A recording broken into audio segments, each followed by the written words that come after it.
This week on FoolCraft 2.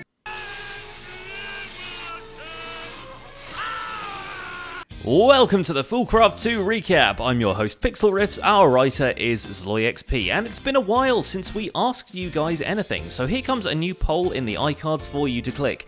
Did you ever notice and read the taglines at the beginning of the video when the FoolCraft 2 logo first shows up? Cast your votes in the top right corner, and while you're at it, go and check out Stress Monster's last episode. Channel your well wishes and all that, because she, like myself and pretty much everyone else in the Northern Hemisphere, is recovering from a nasty cold, but still powering on through. Just tell her Gesundheit in the comments or something. Like 2 weeks ago, actually, is 2 going to be enough? Probably. And then we'll just get some dirt. About 2 weeks ago, illness was going around in the family. It might have even been 3 weeks ago. Illness was going around in the family, and I was like, oh my god, I'm gonna get ill. So I was like, record. So I did loads of recording, loads of playing, because I thought when I get ill, I'm not gonna want to do anything. I'm gonna want to rest and just get healthy and be all good. Returning to the server, the first thing she does is explore the bottom of the bikini, taking a quick peek at what everyone else has been doing, and follows it up by putting together a Cursed Earth dirt-based mob grinder. Why is it not working? Oh no, is this a thingy issue right now? Naturally, this means they can't have their mega torch on anymore, so we look forward to Rendog being blown up by randomly spawned creepers. He died?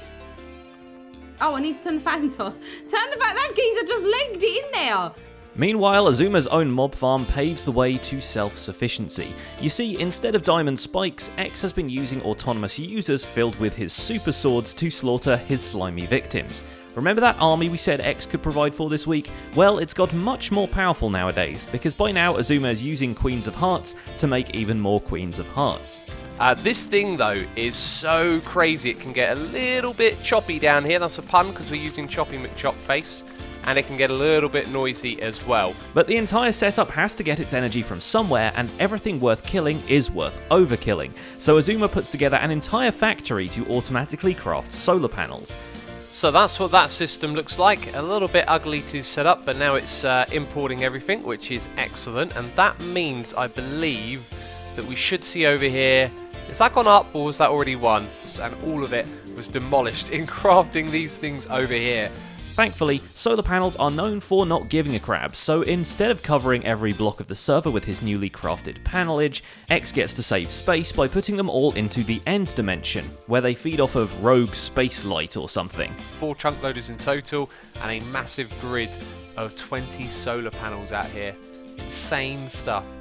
To emphasise quite how rich in energy he is, Azuma even builds a whole separate room to store his potato batteries, despite that not being how electricity works in this game in the slightest. And then here, wow, the way this room opens up as you walk towards it is fantastic.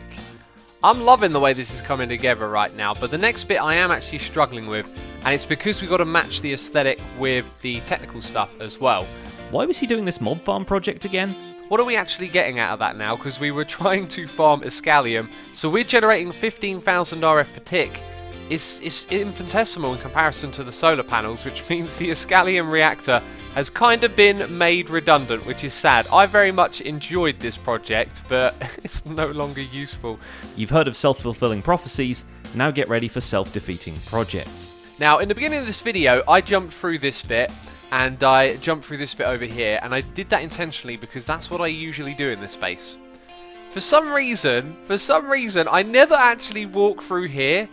I think it's just the darkness of it. It doesn't make it feel like it's an entrance compared to these big openings. I'm going to run and jump through that little gap, aren't I? And that's just ridiculous. Iskal's got all the power he could want, at least right now, so he's finding new and interesting ways of distributing it.